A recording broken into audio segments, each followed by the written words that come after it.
Okay, so today we're going to add to the way we are going to install a lot of other things we do in this class is a series in which I call the three phases, okay? And this is my adaptation of a pretty important principle, and that is that, and we've already kind of alluded to it, you are going to go, one of the important ways we're going to learn how to do proper mechanics and instill proper mechanics in this class is going slow and using your voice, okay? We have talked about when you get adrenalized, we talked about the psychological implications. You know, you get the adrenal straight, part of the brain, and we talked about it when we did the boundary setting and everything else, the kind of the operant condition we're trying to do and stuff like that, right? When you get adrenalized, then you, and we say adrenaline, but there's something like 60 different, stress chemicals that are coursing through our veins at that point or whatever, okay? But we use the generic term of adrenaline, okay? You are going to have some physiological responses to that adrenal state when you are attacked, okay? You very well might experience tachycardia, time dilation. Things tend to slow down. Anybody been in a car accident? Right? You hear people talk about, or describe it being, everything slowed down, is going in slow motion and stuff like that, right? Now, there's a couple of competing theories on that. Some people say that's just a recollection thing, that you just, because it was so vivid, you recall it in slow motion. I personally do not believe that's true, is because in training, I've been in that state, the first time. I'm like, ooh, I'm experiencing time dilation. This is pretty cool, right? This is taking, nope, I can't move yet. Wait for it, now duck. Right? I've been there, okay, first time. Okay, so, and there's some weird studies, how do you measure that? They've taken, they push people off platforms. There's a safety net, of course, but push them off these platforms, and they're supposed to look at their watch on the way down and see if it looks like the seconds are going. I mean, how the hell do you study that, really? Right? Okay. But anyway, so we might time up very well might slow down for us, okay, as we do it. Okay? When we go to the amygdala, we process information about 1.5, 2 times faster. So it's not that time is slowing down, it's just we're working faster. Okay? It seems like everything is going. Okay? There's a very real chance you will hear or you will get auditory exclusion. Okay? That in sometimes a good case, in some cases that's a good thing. In shooting scenarios or whatever, everybody you talk about, most of the time in shooting, it sounded like there were firecrackers going off or something like that. If you've ever been to the range and not had your ears on indoor, just even underneath a canopy or something, right? That doesn't sound like a firecracker, right? So, a lot of times when there's auditory exclusion, there's a real chance you're not hearing other people, right? And this gets into a real problem when, we talk about bystanders, or again, you get, you dealt with the situation, but you've got other people coming up to help, coming to the scene. Right? You don't hear them approaching. They're maybe coming up to help you, but you don't see or hear them because you also have tunnel vision. Okay? And so you don't hear them. Suddenly they're right there. Boom! You turn around, you hit the guy that was just trying to help you or whatever else, or the cops come up on the scene. Right? And this happens. Right? There's a shooting, guy's down or whatever else, and he's got his weapon drawn. The cops come up, drop your weapon. This guy's out of there. This guy's just so out of it. He's got auditory. He doesn't hear, and he's like, what? He turns around, he never heard him. Right now he's turning, pointing the gun. Now he's pointing the gun at the officers. They shoot them. They're auditory excluding, right? They probably aren't hearing the people who are explaining the situation. It makes a big mess of things, right? So we gotta appreciate how that's going to complicate things. You're going to get tunnel vision. Okay? You will all the time. You hear or see. If you ask survivors, of different assaults or whatever crimes, can you ID them? No. Well, how tall were they? How big were they? I don't know. What color were their hair? I don't know. can tell you the inside of that barrel, what that looks like, because you get tunnel vision on the threat. It's a common phenomenon in most gunfights. The overwhelming majority of shots, injuries, are to the hands and arms. Why? They're just trying to go and grab it. No. Like if we're in a shootout. You're putting something there, guys. Yeah, because if they're pointing a gun at me, where's my focus? Right there. Where do you think my aim's going to go? And yes, it's also still probably center mass, but still, I mean, all the time, getting shot in the hands, like in drills and stuff, sim rounds, airsoft, all the time, hand shots, okay? Because that's where your tunnel vision goes, right? You focus on the threat, okay? Again, sometimes it's really hard to break that tunnel vision with other people or whatever. We deal with the threat, and then we turn around and walk inside and get hit by a truck or whatever. And so we've got to be careful of that. Okay? You hear anecdotal stories about the effects of adrenaline where, you know, grandma's lifting a car off of a baby or whatever else, or, you know, guys throwing 500-pound bombs off aircraft carriers before they explode in World War II, or stuff like that. You hear these anecdotal stories about superhuman feats by strength and everything else. Okay? And, well, I'm not going to say you're going to be able to do that. As a general rule, your motions, okay, your gross motor skills will get stronger or whatever, but it comes at a price, okay? As blood shunts from our extremities to our core to protect our core, okay, and to make sure then we don't bleed out, right? So then we tend to lose fine motor control. Okay? So the fancy martial arts stuff is probably not going to work anyway. The horror story, the horror movie, right, where the person's shaking, trying to get their key in the ignition, can't shake and can't get their. That's probably the most accurate thing in the movie. Maybe don't run into the cemetery or the cornfield after that, but you know, still that part kind of spot on there. Okay?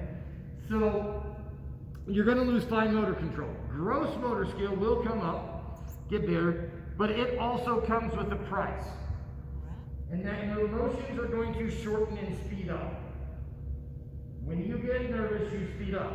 We've all had that presentation. It's supposed to be 10 minutes, right? And you do it in your clock, you do it in your room, and it's perfect 10 minutes. You timed it out perfect, and you get there, and it's like 8.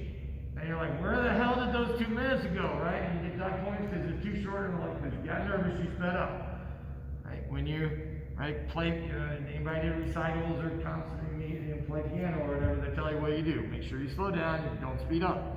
Right? When we get nervous, we speed up our motions. And so the implication in this class is, even if so far we have been doing a good, right, decent mechanic here, right, and we go palm, if we go jab, cross, knee, when we shorten and speed that up, then it becomes jab, cross, knee. So, the phases that we're going to do is our way of trying to combat that and make sure we are going to have or maintain a decent amount of body mechanics so we can have adequate power in what we're doing. Okay? So we're going to over-exaggerate our motions now, okay, in slow motion.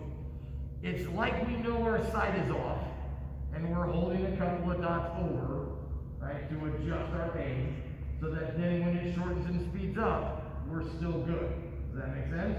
And so we're going to over-exaggerate our motions so that under duress, it still has enough.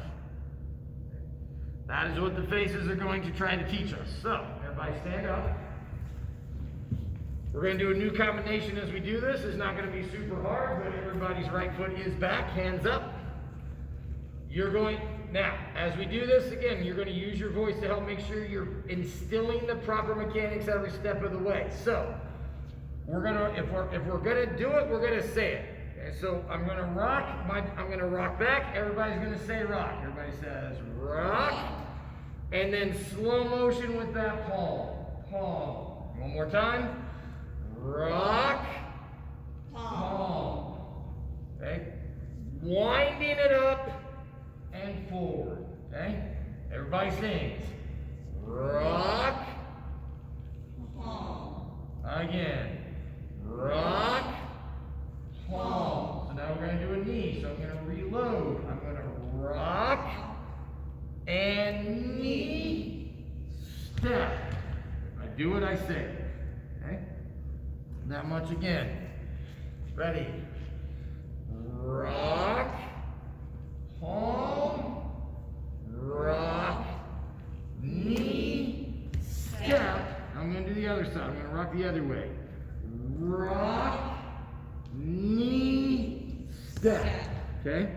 So rock is not this way, it's this way. Turn my belly button so I'm throwing those hips forward again, not just kind of forward and back this way. See the difference?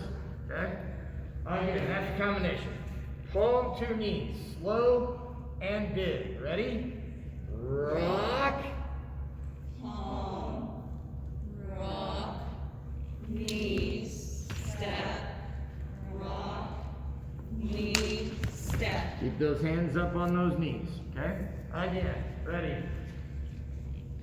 Rock. Palm. Rock. Knee. Step. Rock. Knee. Step. Good. Let's do two on the other side. Hands up. Ready? Go. Rock. Palm. Rock. Knee. Step. Rock. Knee. Step. Good. One more time. Ready? Go. Rock. Palm. Rock. Knee. Step. Rock. Knee. Step. Okay. Right? Slow and big. Again, if we, hear me now, believe me later, but I've seen it 1,000 times where that becomes, we get too fast and that turns into palm, knee, knee. I get like this marching band shit, right? Where you're just, and it's just not going to do anything, right? We have to ingrain these big mechanics in what we're doing, okay? Now, phase 2 is slow motion, but then when it's time to throw the strike, you let it rip. Okay? So we start the same way, rock, but then when I throw the strike, it is as hard, fast, palm. Now look, this is not going to get any better. I'm giving you all the time in the world to wind this up, set this up, make it as big and as these need to damn near kill somebody. If you can't hurt someone with this, I cannot help you. It is not going to get any sweeter. Again, this is as much hate as you can possibly throw. That you've given that much potential to yourself. So it's got to be there. Again, if this ain't hurting people, I got nothing for you. Everything you got. Harder, faster on the fast part, slow on the slow part, okay? But then we're going to wind it up. So it goes slow, rock, palm. Then we regather. Slow it back down. Rock, then knee. Step, rock, and knee step. Okay? Slow, explode, slow, explode. Everybody see it?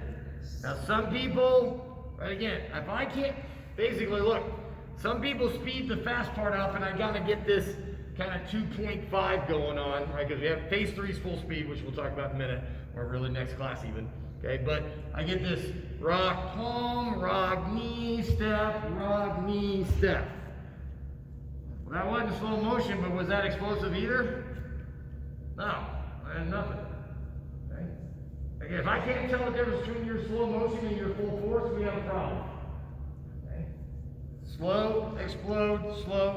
Everybody got it? Okay, hands up.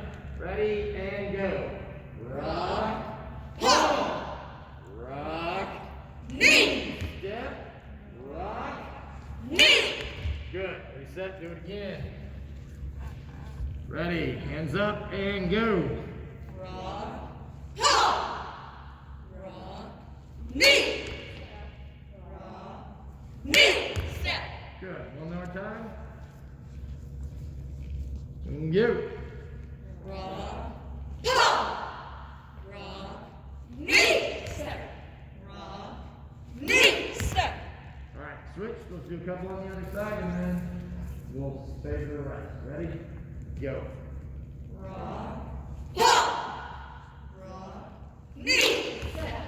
Rock, knee. Step. One more time. I'll do it for the camera too. Hands up and go. Rock, ha! Rock, knee. Step. Rock. Knee. Step. Okay. All right. Phase 3 is full speed, where you're not going to have to say the steps or rocks anymore, but hopefully they are still there. Okay. So again, instead of doing this marching band thing, right? It's basically what I had you doing already. Okay. When we were doing the kick, jab, cross, that was phase 3. But now everything we do, hopefully, right, when we do that, it's palm, knee, knee, right? With power or whatever, you're still using your voice and your striking. And you don't have to do the steps or rocks, but again, hopefully it is still there.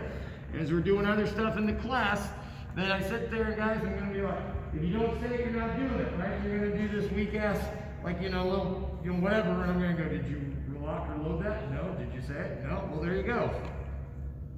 Right? We're trying to ingrain that. Make sense? Okay? But most of the time, we're going to stay in phase 2. I shouldn't have to remind you to speed up in a fight. That doesn't have, right? I don't have to tell you, oh, you should go full speed now, because this is a real fight in your life. Most people get that. Most people, I remember, or figure that out. The question is when you speed up, whether you're going to be wailing on them or you're going to be flailing on them. Right? And whether you're going to have enough power behind what you're doing that's going to be effective or not. Yeah? Okay. You can have a seat for a second. And let us talk about the first installment of your midterm. Okay, your first score will be on Thursday. Okay? And I will, and I'm telling you guys, for you guys at home, make sure, if perchance you're quarantined, you cannot do this, I will enable you to make a submission online. You will send me a video by the end of class that basically is the same. So if you're not doing it in person with me, then you're sending me a video of the same thing, all right, for the skill. And our first skill is basically that reverse punch. First, let's talk generalities. You will be graded on a scale from 1 to 5, theoretically 1 to 5, pragmatically 2 to 4. Most people score in that 2 to 4 range. 3 being what we consider par for the course or an average bear, right? So someone basic, again, beginner in this class, this is what I expect the basics to look like. If you're a little bit better than your average bear, then you get that 4 or maybe 5. That'd be pretty darn good to get a 5, but usually there's 1 per test, whatever. But anyway, okay. If something is lacking, if we're missing a key, or making a very one of the common mistakes, but big mistakes, then it is a 2, okay? Or worse. Okay? But again, most people score in that 2 to 4 range. 3 being what we consider par for the course. Again, how that equates to a grade is 4s equals A's, 3s equals B's, 2s equals C's. Your score average roughly approximates your GPA average, right? So you get 3s across the board on all your skills, you're looking at a 3.0 or B in the class, right? So, and we said that gets a little more generous if you go, a 3.5, you're in the A's, right? Not the B's, but still, right? Now, key things on the reverse punch, palm, whatever you want, palm heel strike. Feet shoulder width apart, good riddler stance, no tight roping. If you are tight roping, it is a 2. Okay? Then we said there are 3 parts to the mechanics. My hips turn, my heel flares in order for my hip to turn, and this hand actively pulls back to my jaw to help with that push-pull, get that shoulder rotation, etc. as I do it. Palm. Okay? If any of those 3 parts are missing, you're not turning your hip. If you're leaning but not flaring your heel, so you're not really getting your hip to turn. If you're leaning with your shoulders instead of your hips, Okay, you're not turning your hips. This is not pulling your hand back. This is your hand rotating with the rest of your body in space instead of keeping it out in red alert and actively pulling it back to your jaw. Okay? If any of those things are missing, it is a 2. If all those things are there, palm. Mechanically, that is correct. Not very inspiring, but mechanically that is correct. But if all those things are there, it is at least a 3. Okay? And you're using your voice. If you don't use your voice, it's a 2. Okay? If all those things are there, it's at least a 3. The bonus points, the 4s and the 5s, primarily power. Ooh, make it look like you hurt somebody when you hit them. Okay? The other little things are some, we talked about the bow and arrow thing a little bit. Some people have a tendency to still kind of lean or sway or dip a little bit. Watch doing that. Chin is down versus really up. Sometimes our timing is just a little disjointed, right? So the timing's a little bit better, everything's firing a little bit better, more power. Again, all those little things, right? That's the difference between the 3s and the 4s and the 5s. Okay, but if you got the mechanics and you're turning your hips and you're putting power on what you're doing, and again, make me believe you could rock somebody with that punch. If you're doing that, then chances are it's a 4. Okay? That's basically it. Use your voice, turn your hips, play your heel, front hand back. Okay? You get to choose your favorite side, and I will do about, I'll do it in here, probably 2-3 people at a time. And then, again, you get to choose your favorite side, probably do about 8 to 10 reps. So I want to see your average technique. Okay, so when we get to the kicking, when I grade you on like the roundhouse kick next week, right, then, like if you fall over one time, no big deal, get back up, try again, I won't count that against you. If you fall over every time, then that suggests a systematic error, and that absolutely will be taken into account, right? But I want to see your average technique. So again, about 8 to 10 reps to let me see that. Okay, so again, if you submit the video onto Canvas, show me about 8 to 10 reps of you doing it the same way. Okay? Make sure the video, if you have to go that route, right, better than what I got on the camera right now, I need to see your whole body, feet, all right, so I can check how your feet are doing, no tight roping, whatever else, etc. Okay, from there. Okay. Questions on how it's going to be administered or what we're doing? I mean, again, you guys so far been doing well. If you do what you've been doing in class, everybody should be perfectly fine. Okay, I mean, all of you should have 4s if you're doing what you've been doing in class. Again, don't lay an egg, but do what you've been doing and it should be fine. Okay? But that's pretty much it. So, again, that clock is a little fast. We have about 3-4 minutes left. Got a question, practice, raise your hand if you got a question. I might offer some unsolicited advice as well, but basically we'll come in, I'll give you a couple minutes to practice on Thursday, then I'll grade you, and then we're moving on with those phases and, put it together and start, we gotta add, blocking to the equation, which is, we'll talk about that more on Thursday. Okay? All right, stand up, get busy.